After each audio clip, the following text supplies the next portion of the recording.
Indonesia berpeluang untuk bisa selamat dari ancaman resesi, namun Presiden Jokowi kembali memerintahkan untuk segera diambil langkah-langkah terobosan serta gebrakan dalam penanganan COVID-19 dan juga pemulihan ekonomi nasional. Di tengah tekanan ekonomi di berbagai negara akibat pandemi COVID-19, Indonesia dinilai masih berpotensi untuk selamat dari ancaman resesi. Harapan ini muncul seiring dengan mulai bergeraknya ekonomi, termasuk terlihat dari penerapan perpajakan, membaiknya ekspor di Juni, serta geliat konsumsi masyarakat. Penguatan reformasi di sektor-sektor penting dalam perekonomian menjadi fokus kebijakan fiskal 2021. Karena Indonesia juga tidak ingin terjebak dalam middle income trap dalam upayanya mencapai visi menjadi negara maju di tahun 2045. Dengan tema tersebut, arah kebijakan fiskal 2021 adalah percepatan pemulihan sosial ekonomi akibat dampak pandemi yang telah dimulai sejak tahun 2020, sekaligus melakukan reformasi untuk menguatkan fondasi guna keluar dari middle income trap. Presiden Joko Widodo mengingatkan bahwa jumlah kasus positif COVID-19 masih terus bertambah. Oleh karena itu, semangat menangani krisis tidak boleh hilang. Perlu terobosan serta gebrakan untuk menangani COVID serta memulihkan ekonomi nasional.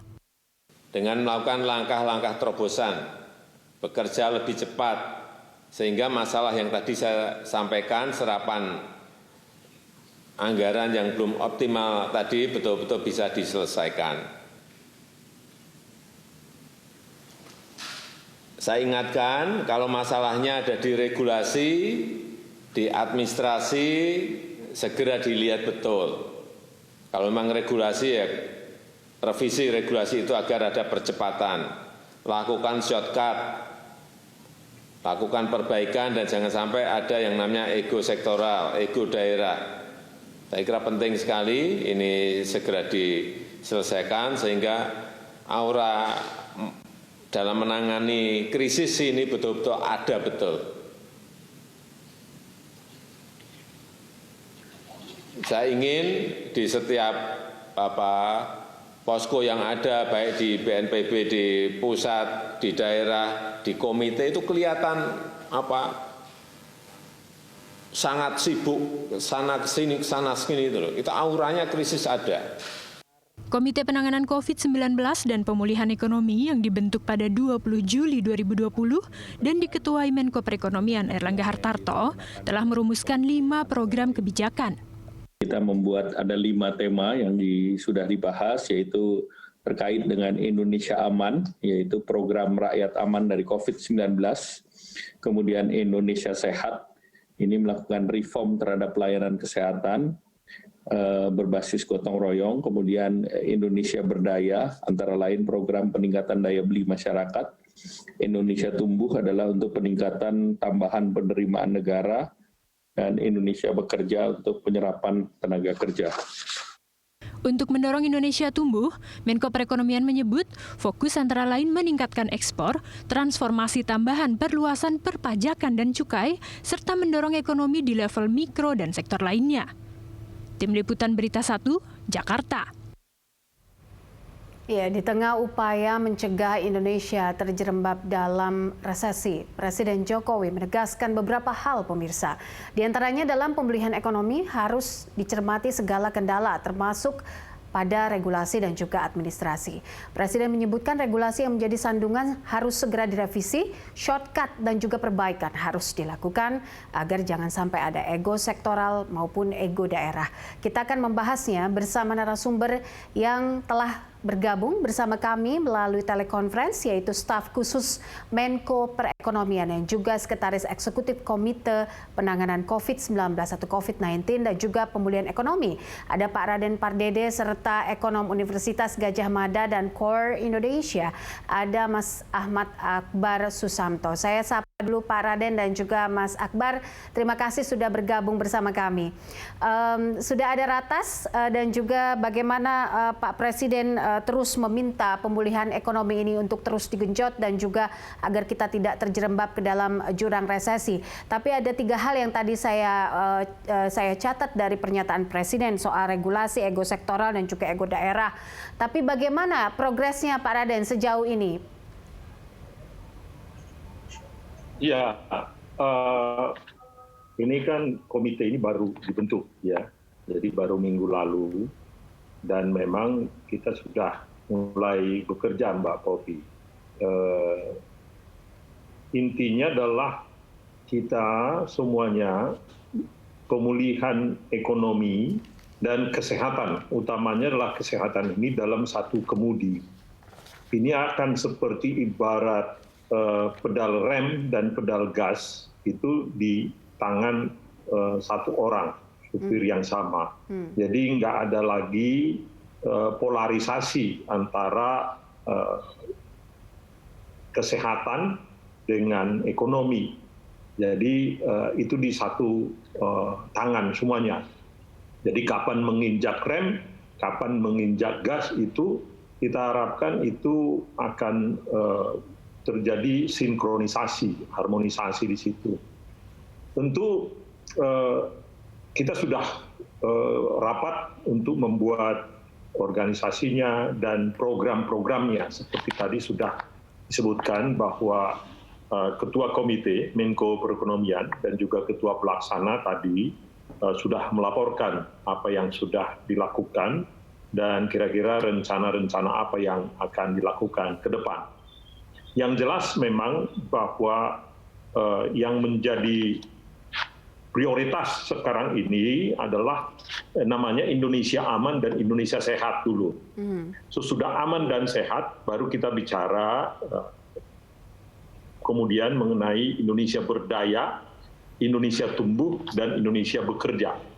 Intinya kita harus aman dan percaya diri dulu bahwa keadaan kesehatan kita aman, ya, baru kemudian ekonomi kita lebih sustain ke depan bisa bertumbuh. Jadi langkah-langkah sudah dimulai untuk jangka pendek benar-benar memang kita akan mengandalkan pemerintah. Jadi pemerintah akan mengupayakan seluruh anggaran yang dibuat, katakan 695 triliun untuk pemulihan ekonomi nasional, di samping tentu APBN yang sebelumnya, itu harus digelontorkan, dibelanjakan tahun ini secepatnya. Kita menghitung secara PDB itu harus menggelontorkan lebih dari 1.000 triliun tahun ini, ya. Dan diarahkan kepada satu adalah berupa bantuan sosial kepada yang paling miskin di bawah tentunya, tetapi juga untuk UMKM dan juga untuk kegiatan-kegiatan yang padat tenaga kerja. Ya, jadi itu yang menjadi prioritas kita di dalam jangka pendek ini. Harapan kita dengan seperti itu, maka daya beli rakyat akan naik, permintaan terhadap barang-barang dalam negeri akan naik, dan seterusnya dia akan memutar ekonomi di dalam negeri. Pada saat yang sama, tentu pemerintah dengan Menteri Keuangan dan juga Bank Indonesia juga akan menempatkan dana murah sehingga UMKM dan dunia usaha kita ini bisa mendapatkan kredit modal kerja yang relatif murah dengan juga penjaminan. Nah, ini dalam waktu dekat ini akan diluncurkan. Seperti yang kita tahu hari ini peluncuran dari kredit modal kerja untuk bisa dipakai UMKM maupun dunia usaha itu sudah diluncurkan sampai ke BPD. Hari ini sekitar 8 BPD sudah mendapatkan peluncuran dari dana tersebut. Nah, hal-hal inilah yang mungkin yang akan kita percepat. Jadi harapan kita dengan program-program yang kita percepat ini, dengan utamanya seperti yang kami sebutkan tadi, program kesehatan, program rakyat aman yang kami sebutkan tadi, ya, menjadi prioritas di depan, kemudian dibantu dengan program ekonomi tadi. Harapan kita bahwa target kita tahun ini jangan sampai kita menghadapi negative growth, ya. Jadi kalau sampai terjadi kontraksi, tentu itu tidak baik. Itulah yang menjadi target di dalam jangka pendek ini, ya. Jadi kami sebutkan tadi bahwa bagaimana perubahan perilaku secara luas, secara masif. Itu yang akan menjadi salah satu program pemerintah dalam waktu dekat ini. Jadi Satgas COVID akan membuat program yang dalam 1 bulan, 2 bulan ke depan ini akan ada satu kampanye yang masif terhadap bagaimana kita merubah perilaku kita, terutama perilaku kesehatan kita di tengah COVID-19 ini. Kira-kira itu gambaran besarnya yang sekarang dirancang oleh Komite COVID-19 dan juga Pemulihan Ekonomi Nasional. Baik, oke. Saya ke Mas Akbar dulu. Kalau tadi kita mendengarkan penjelasan dari Pak Raden Pak Dede soal ada 5 program Komite Penanganan COVID-19. Salah satunya adalah aman, sehat, berdaya, tumbuh, kemudian juga bekerja. Seharusnya ini bisa menjawab justifikasi masyarakat selama ini soal ternyata pemerintah lebih mementingkan ekonomi daripada kesehatan. Apakah bagaimana menurut Anda implementasi yang sudah dikeluarkan oleh pemerintah baik dari sisi stimulus dan juga soal penanganan kesehatan hingga ekonomi kita? Ya, terima kasih. Pertama begini, bahwa saya sepakat dengan Pak Dede dan juga dengan pemerintah secara umum bahwa kita tidak boleh membuat dikotomi antara persoalan penanganan pandemi COVID-19 dengan persoalan ekonomi. Dua-duanya adalah 2 hal yang penting. Dan dua-duanya harus disinergikan, tidak boleh kemudian bertentangan. Itu poin pertama, gitu ya. Tetapi memang dalam implementasinya tidak selalu semudah itu. Gitu. Pertama, bahwa semangat yang sama itu harus bisa dikomunikasikan dengan baik kepada siapapun, begitu. Dan kedua, bahwa perlu diingat arah hubungan antara keduanya itu meskipun dua-duanya penting, tetapi arah hubungannya itu sebenarnya nggak bisa 2 arah. Arahnya adalah bahwa persoalan ekonomi hanya akan bisa selesai, hanya akan bisa kita atasi kalau kita bisa mengatasi pandemi COVID-19. Nah, sementara sebaliknya mengatasi persoalan ekonomi tidak akan bisa dengan otomatis mengatasi persoalan pandemi COVID-19. Gitu. Jadi ini yang harus dipegang penting bahwa di antara keduanya itu meskipun dua-duanya itu saja harus kita atasi dengan baik, tetapi pandemi COVID-19 itu penanganan terhadap itu tidak harus gitu. Harus yang itu lebih mutlak daripada persoalan ekonomi. Karena itu meskipun kita punya 2 kaki kanan dan kaki kiri itu harus searah, sejalan, seiring gitu, tetapi melangkah pertamanya itu pada akhirnya kaki kanan gitu. Pada akhirnya adalah penanganan pandemi Covid karena arahnya jelas. Itu yang akan membuat upaya kita untuk menangani persoalan ekonomi menjadi bisa terselesaikan gitu. Itu tapi prinsip dasarnya kita sepakat. Nah, maka menjadi penting tadi saya katakan komunikasi pemerintah untuk menyampaikan itu, gitu ya. Jangan sampai kemudian meskipun pemerintah itu punya semangat dua-duanya penting, tetapi komunikasi yang tersampaikan kepada masyarakat itu seolah-olah kemudian yang lebih banyak muncul adalah sisi ekonominya, gitu ya. Nah, itu poin pertama. Ini saya kira sebenarnya saya yakin semua kita sepakat dengan itu. Jadi saya hanya mengingatkan saja. Yang kedua, Bapak Ibu sekalian, bahwa ketika kita menghadapi pandemi COVID-19 ini, kita harus ingat bahwa pandemi COVID-19 ini belum jelas kapan selesai. Gitu. Kita sedang menghadapi masalah yang ujungnya itu belum jelas. Bukan sesuatu yang sudah jelas. Karena itu program ekonomi apapun begitu yang kita desain gitu tidak bisa 100% fix gitu tanpa kemudian memperhitungkan kapan sebenarnya pandemi COVID-19 bisa selesai. Ya tentu saja kita bisa berharap sih segera selesai, segera ada vaksin dan sebagainya, tetapi kita tidak bisa membuat kepastian apapun tentang itu dan kemudian menggunakannya sebagai acuan dasar yang mutlak bagi upaya kita untuk menangani persoalan-persoalan ekonomi.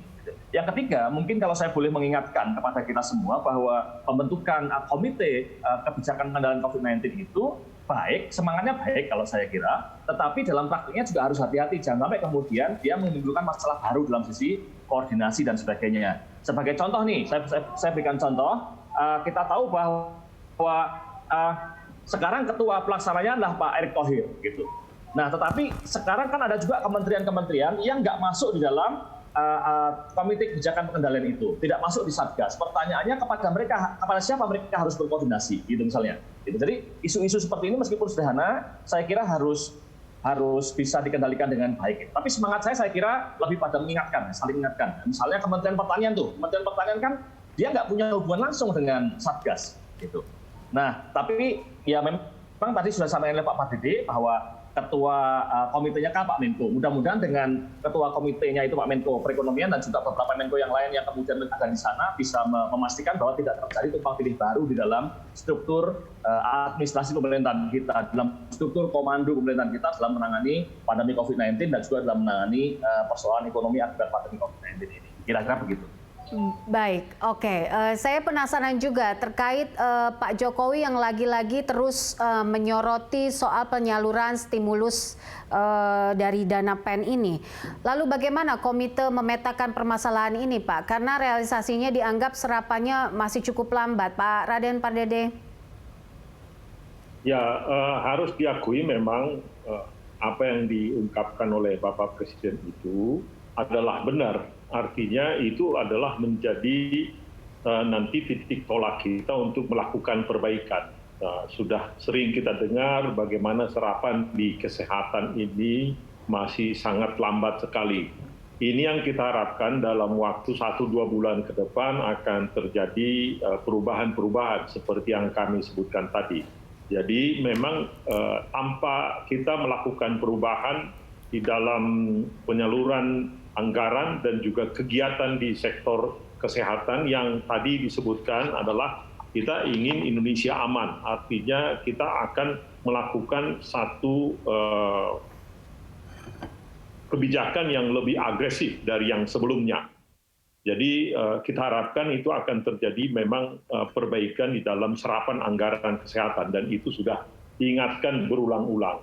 Demikian juga untuk program-program seperti UMKM juga akan ada memang peluncuran dana yang baru tadi dimulai untuk lewat BPD untuk UMKM. Ini memang ada hambatan dalam 1-2 bulan pertama di dalam pembuatan programnya. Ingat bahwa memang ini tidak mudah. Kita harus akui bahwa krisis seperti ini adalah datangnya itu bukan 2-3 kali dalam 10 tahun atau dalam 20 tahun. Saya sudah ikut berpengalaman untuk menangani krisis 2 kali, 3 kali terakhir ini. Namun krisis yang kali ini memang agak berbeda, ya harus diakui itu. Dan tidak ada yang bisa menyebutkan pengalaman untuk menghadapi krisis ini. Krisis ini sendiri, seperti kita tahu sama seperti COVID-19 itu sendiri adalah sangat dinamis, dia bermutasi dia. Jadi boleh dikatakan ada memang kekurangan-kekurangan kita 1-2 bulan ini belajar, tetapi kita terus memperbaikinya. Jadi harapan kita seperti contohnya adalah yang dulunya PP-nya seperti ini, sekarang kita rubah menjadi yang lain lagi. Karena kita melihat bahwa cara-cara yang jalan pada saat keadaan normal, pada saat keadaan seperti ini, dalam keadaan abnormal ini berbeda sekali. Contohnya saja, kalau misalkan bank itu bisa melakukan appraisal atau penilaian terhadap satu nasabahnya, apakah itu UMKM contohnya, dalam keadaan normal, maka tentu account officer dari bank itu bisa ketemu dengan orangnya, bisa melakukan penilaian bagaimana keadaan usahanya, kemudian berapa, kemudian kolateralnya, bagaimana kemudian dilihat masa depan daripada kegiatan daripada pebisnis itu, si UMKM itu. Sekarang kan dengan work from home, itu kan nggak bisa lagi itu. Nah ini yang sekarang dilakukan adjustment di sana-sini, termasuk juga mungkin relaksasi di dalam penilaian. Ini yang kami sebutkan tadi dilakukan penyesuaian-penyesuaian 1-2 bulan. Tetapi benar bahwa tadi itu persoalan anggaran dari pemulihan ekonomi nasional yang 695 triliun itu selalu tadi pun pada saat Rakortas diingatkan oleh Bapak Presiden bahwa kita harus, komite ini bertanggung jawab untuk mempercepat ini semua. Itu sebabnya seluruh saluran-saluran ya juga regulasi-regulasi yang menghambat kita harus bereskan ini. Tidak bisa lagi business as usual. Keadaan ini adalah keadaan yang tidak normal dan super kritis yang kita harus lakukan extraordinary effort. Ya usaha kita juga harus effort. Jadi Bapak Presiden juga menyatakan tadi harus sibuk, kita harus melakukan sana sini sana sini, ya.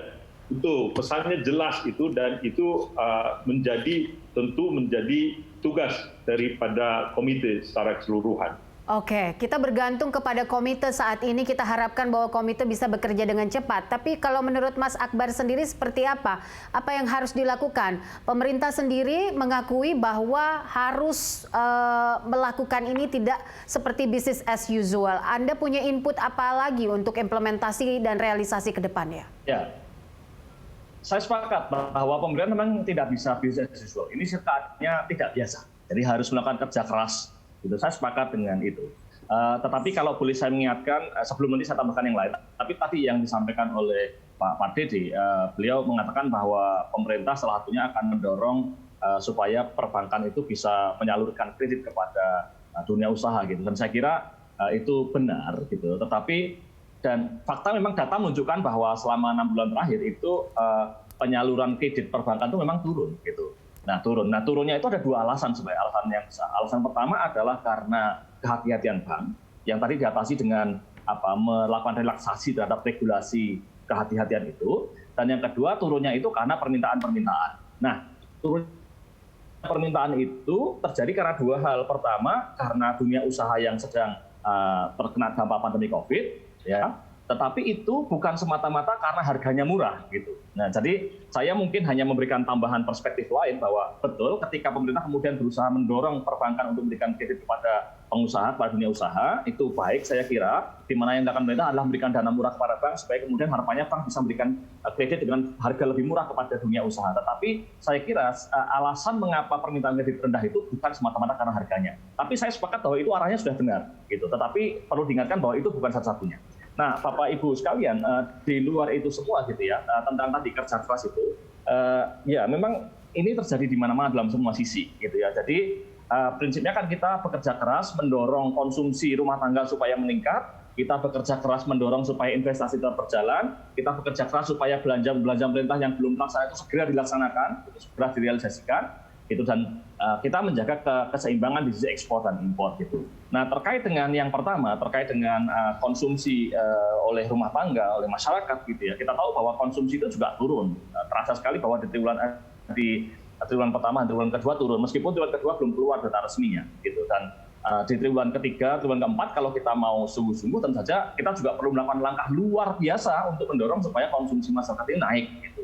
Nah, pemerintah sudah punya beberapa Baik. Saya juga penasaran soal bagaimana akhirnya nanti komite yang baru bisa melakukan manajemen krisis antara pandemi dan juga resesi, kemudian juga dilema ini bisa dilalui karena angka terinfeksi ini cukup bertambah terus begitu. Tapi usai jeda saya akan tanyakan kepada Pak Raden, Pak Dede dan juga Mas Akbar. Pemirsa tetaplah bersama kami.